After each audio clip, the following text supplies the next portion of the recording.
사랑하는 채용과 비움의 교회 성도 여러분, 11월 7일 금요일 묵상의 시간입니다. 오늘 함께 묵상하실 말씀은 에스라 6장 1절에서 12절입니다.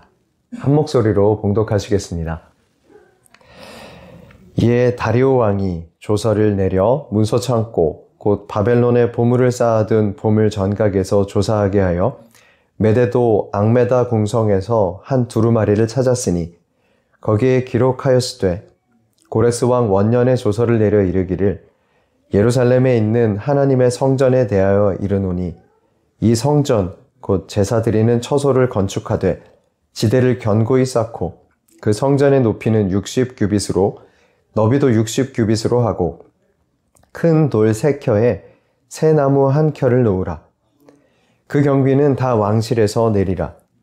또 느부갓네살이 예루살렘 성전에서 탈취하여 바벨론으로 옮겼던 하나님의 성전 금, 은 그릇들을 돌려보내어 예루살렘 성전에 가져다가 하나님의 성전 안 각기 제자리에 둘지니라 하였더라.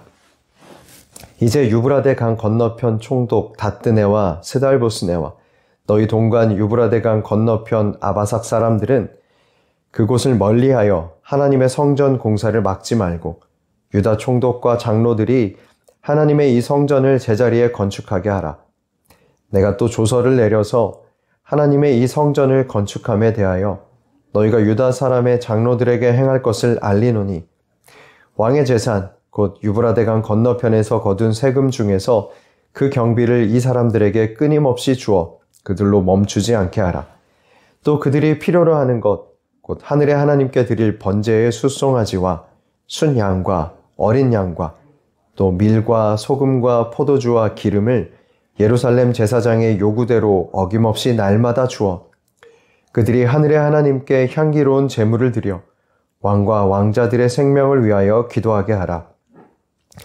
내가 또 명령을 내리노니 누구를 막론하고 이 명령을 변조하면 그의 집에서 들보를 빼내고 그를 그 위에 메어 달게 하고 그의 집은 이로 말미암아 거름더미가 되게 하라. 만일 왕들이나 백성이 이 명령을 변조하고 손을 들어 예루살렘 하나님의 성전을 헐진대 그곳에 이름을 두신 하나님이 그들을 멸하시기를 원하노라. 나 다리오가 조서를 내렸노니 신속히 행할지어다 하였더라. 아멘. 하나님의 약속은 분명히 이루어집니다. 하지만 그것이 이루어지는 시기나 방법은 때로는 우리의 생각과 다르죠. 그래서 약속이 이루어지는 과정에서 우리는 종종 실망하고 낙담하곤 합니다. 평생 한 번도 실망하지 않고 믿었다 할 수 있는 사람을 우리는 찾아볼 수 없을 겁니다. 오늘 말씀을 통해서 우리는 약속을 이루어 가시되 세심하게 이루어 가시는 하나님을 목격하고 다시 한번 무릎을 꿇게 됩니다. 역사 이야기는 사실 기억하기가 쉽지 않습니다. 이스라엘 역사는 더 그런 것 같습니다. 저도 이 부분의 말씀을 공부할 때마다 역사 부분을 다시 살펴보고는 합니다. 오늘 우리가 살펴본 본문을 이해하기 위해서 에스라 앞부분부터 줄거리를 살펴보겠습니다.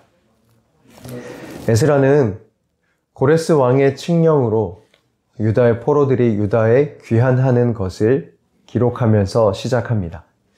에스라서 1장 2절에서 4절에 기록된 고레스의 칙령에 의하면 유다 백성들은 귀환하자마자 하나님의 성전을 건축할 수 있을 것만 같았습니다. 하지만 현실은 달랐죠. 먼저 귀환과 정착의 기간을 거쳐야 했습니다. 에스라 8장에서 에스라가 아하와 강에서 예루살렘까지의 여정이 쉽지 않았다라는 것을 보여주고 있습니다. 나중에 8장을 읽으실 때 한번 확인해 보십시오. 1차 포로 귀환의 여정은 거리가 먼 것뿐만 아니라 강도와 같은 다양한 위협이 도사리는 험한 길이었습니다. 그들은 귀환하고 2년 둘째 달에 드디어 성전의 기초를 놓게 되었습니다. 성전의 기초가 놓이는 것을 본 이들 중에서 기존의 성전을 보았던 노인들은 너무 초라해서 통곡했습니다. 하지만 대부분의 사람들은 하나님의 성전이 지어지는 모습을 보며 기쁨으로 환호했습니다. 통곡과 환호가 교차하는 기이한 풍경이 연출되었던 날이었습니다.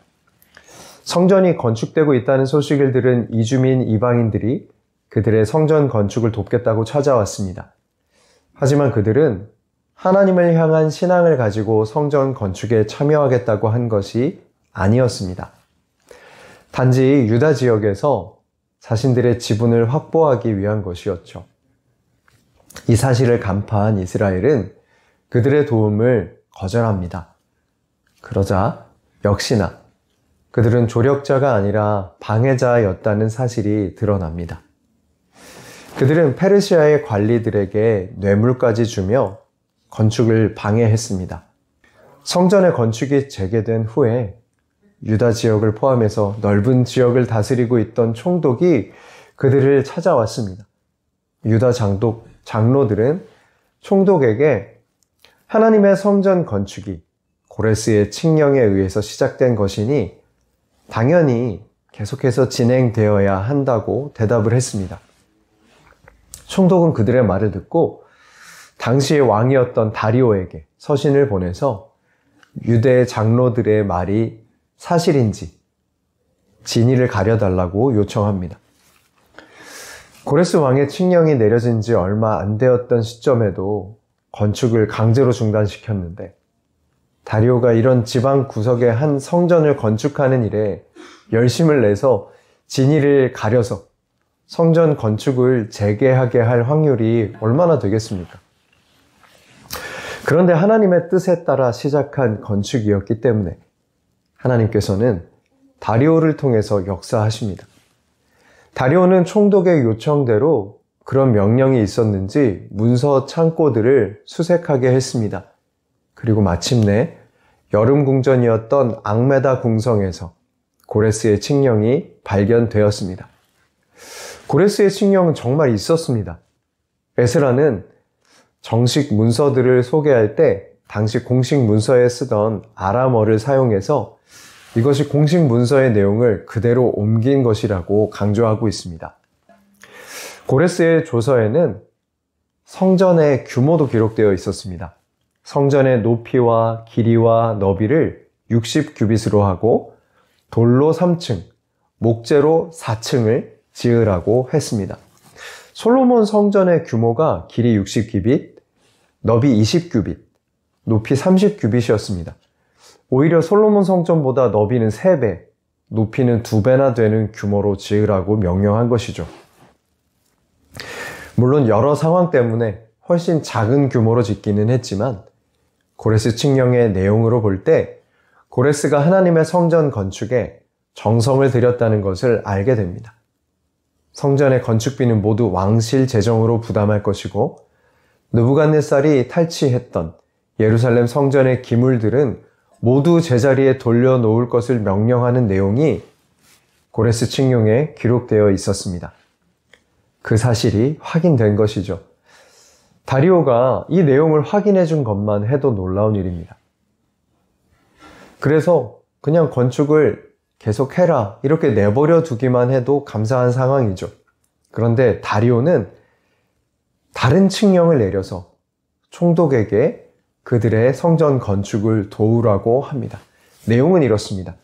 성전 공사를 막지 말고 유다 총독과 장로들이 성전을 제자리에 건축하게 하라. 두 번째, 강 건너에서 거둔 세금 중에서 건축 경비를 끊임없이 주어서 건축이 멈추지 않게 하라.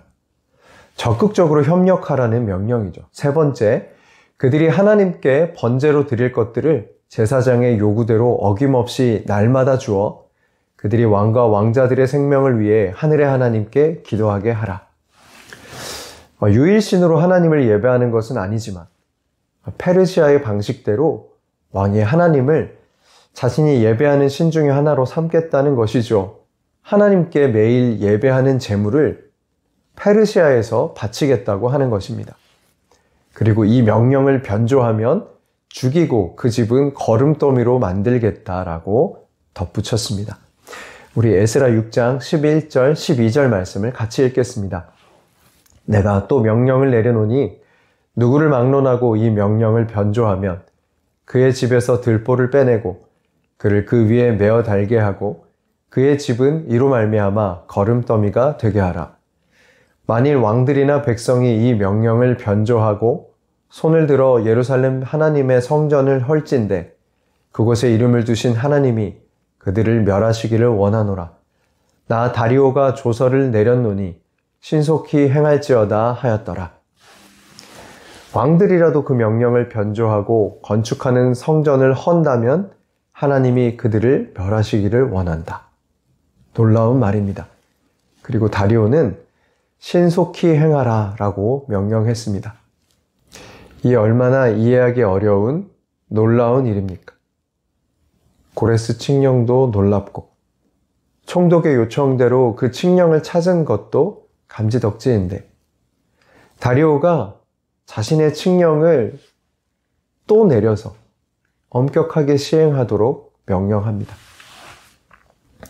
하나님께서는 아닥사스다의 명령을 어기고 하나님의 말씀에 순종해서 성전 건축을 재개한 이스라엘 백성들이 실망하지 않게 하셨습니다.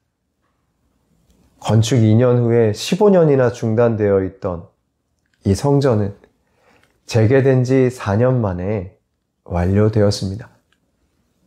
사랑하는 체험과 비움의 교회 성도 여러분, 하나님은 여러분에게 어떤 분이십니까? 항상 변함없는 신뢰의 대상이십니까? 가끔 하나님을 향한 신뢰를 잃어버릴 때도 있을 겁니다. 그럴 때도 있습니다. 하나님은 그런 우리를 향해 배은망덕하다고 버리시는 것이 아니라 다시 말씀해 주십니다. 그래서 계속 걸어가라고 말씀하십니다. 하나님의 약속을 신뢰하며 주어진 길을 걸어간 사람마다 하나님의 신실하심을 경험하게 되는 줄을 믿습니다. 그러면 여러분은 하나님께 어떤 분이십니까?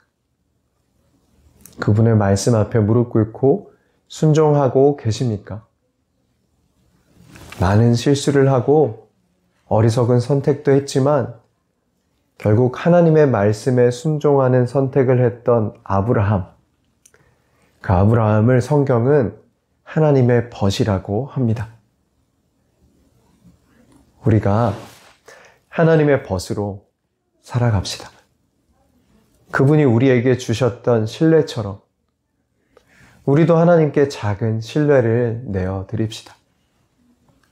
다음 묵상의 시간에 뵙겠습니다.